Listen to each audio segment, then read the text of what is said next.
दोस्तों नमस्कार, आदाब। चैनल 24 न्यूज़ के विशेष बुलेटिन में आपका स्वागत है।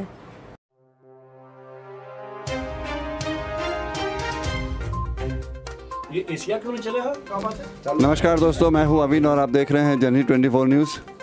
इस समय हम राष्ट्रीय जनता दल के केंद्रीय ऑफिस में हैं और यहां पर मुंबई अध्यक्ष सैयद मोहम्मद इकबाल साहब का जन्मदिन है। इस सिलसिले में यहां पर राष्ट्रीय जनता दल के जो पदाधिकारी हैं सब इकट्ठा हुए हैं। उन्होंने उनको शुभकामनाएं दी हैं। 66वां जन्मदिन है उनका और इस जन्मदिन के अवसर पर जब पदाधिकारी जमा हुए हैं तो इसी सिलसिले में मुंबई महानगर पालिका के आगामी चुनाव के बारे में भी कुछ चर्चा हुई है।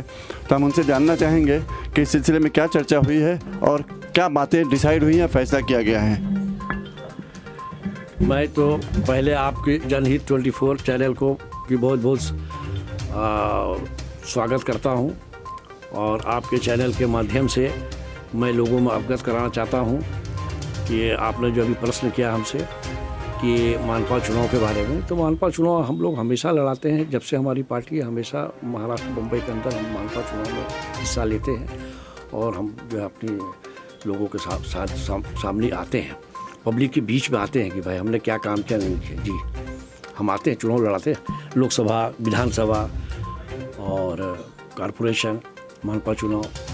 मैं हर चुनाव लड़ाता हूँ यहाँ महाराष्ट्र मुंबई के अंदर। जी हाँ। अभी तक जो चुनाव हुए हैं उन चुनाव में कभी आपके इंडिविजुअल पार्टी की तरफ से भी कोई उम्मीदवार खड़ा हुआ है या फिर जो प्रतिशत है, मत प्रतिशत, वो क्या है मुंबई में राष्ट्रीय जनता दल का? राष्ट्रीय जनता दल का तो अभी मैं अपने मुंह से क्या बोलूँ, आप लोग तो देख ही रहे। अभी बिहार विधानसभा का चुनाव हुआ, आपने राष्ट्रीय जनता दल की ताकत को देखा है, क्या कैसा शक्ति का ये हुआ और किस तरह से हमारे साथ हुआ है। प्रशासन ने किस तरह से हम लोगों के साथ गलत करके जो हमारी सरकार बनने में रोड़ा अटका दी। लेकिन पूरी जनता, पूरी दुनिया, पूरी लोग ने देखा है कि माननीय लालू प्रसाद यादव जी की पार्टी राष्ट्रीय जनता दल और माननीय तेजस्वी यादव जी और जितने कार्यकर्ता थे किस तरह से चुनाव लड़े और हमारी पार्टी का क्या प्रभाव था लोगों पर, पब्लिक ने कितने वोट दिया, किस तरह से हुआ, सभी को पता है। इसमें हम अपने मुँह से कुछ नहीं बोलते।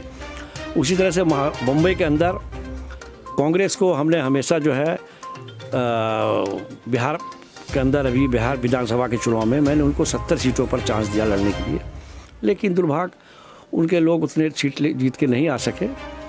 तो हम भी वहाँ अघाड़ी मुंबई के अंदर मुझे भी अगर वो चांस देंगे, जिस तरह से हमने उनको बिहार के अंदर चांस दिया एनसीपी कांग्रेस को वहाँ महागठबंधन में, वो महाअघाड़ी में अगर मुझे चांस देते हैं मुंबई के अंदर तो उनके साथ चुनाव लड़ूंगा और नहीं देंगे तो फिर केंद्र का जैसा आदेश होगा उसी तरह से करूँगा। तो कभी कभी ऐसा तो हमारे साथ गठबंधन नहीं होता है तो हम अकेले भी लड़ते हैं चुनाव और अकेले लड़ा हूँ हम चुनाव। तो अभी तक जब ये देखा गया है कि गठबंधन जब हुआ है तो गठबंधन में राष्ट्रीय जनता दल के उम्मीदवारों को भी जगह दी गई है या सिर्फ हमने सपोर्ट किया है? राष्ट्रीय जनता दल ने हमें जगह दी गई है और हमने चुनाव लड़ाए हैं। घाटकोपर विधानसभा क्षेत्र से हमें कांग्रेस ने सीट दिया था और हम वहाँ चुनाव लड़ाए। और अगर इस बार मानपा चुनाव में महागठबंधन क्या है यहाँ, महाअघाड़ी महाराष्ट्र, जी हाँ, वो अगर हमें सीट देती है शिवसेना, एनसीपी, कांग्रेस, तो मैं उनके साथ चुनाव लड़ूंगा। क्या मैं तो यही चाहूँगा जो सत्य है, सत्य में विजेता वही बताइए लोगों को। आपके माध्यम से चाहता हूँ।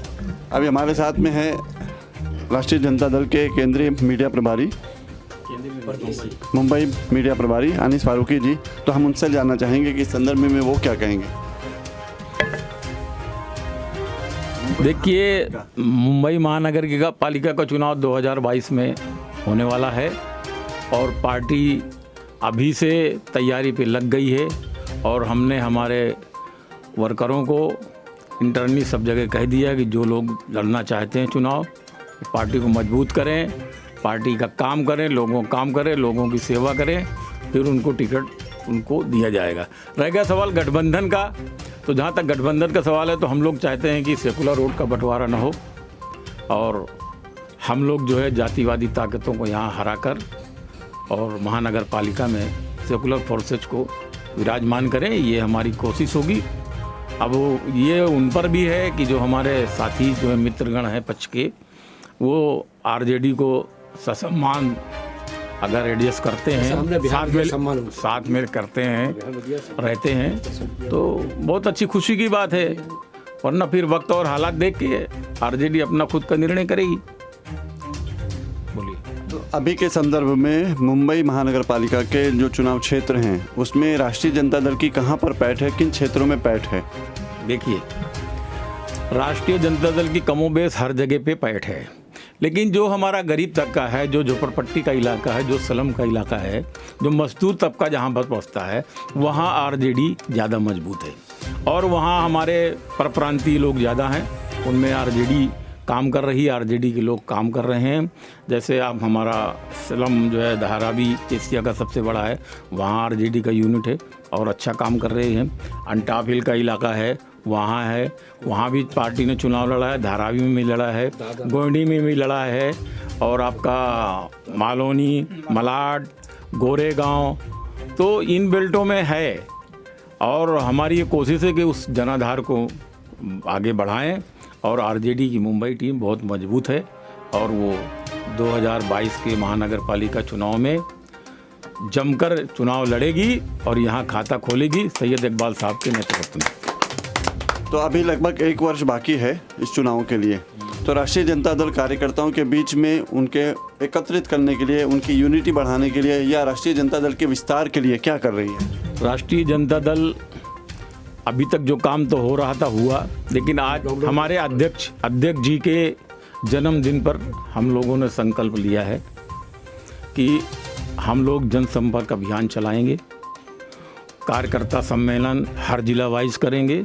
उसके बाद फिर वो तालुका पे बेस पे होगा, वार्ड बेस पे होगा, कार्यकर्ता सम्मेलन करेंगे, उसमें लोगों को जोड़ेंगे और जनसंपर्क चला के पार्टी की ताकत को मजबूत बनेंगे, ताकि हम महानगर पालिका चुनाव या विधानसभा हम चुनाव लड़ेंगे और चुनाव लड़ाएंगे और गठबंधन के साथ रहेंगे। ये हमारी कोशिश होगी। जनहित 24 न्यूज़ की तरफ से आप सभी को शुभकामनाएं और विशेष करके सैयद मोहम्मद इकबाल साहब को उनके 66वें जन्मदिन पर हार्दिक हार्दिक बधाई।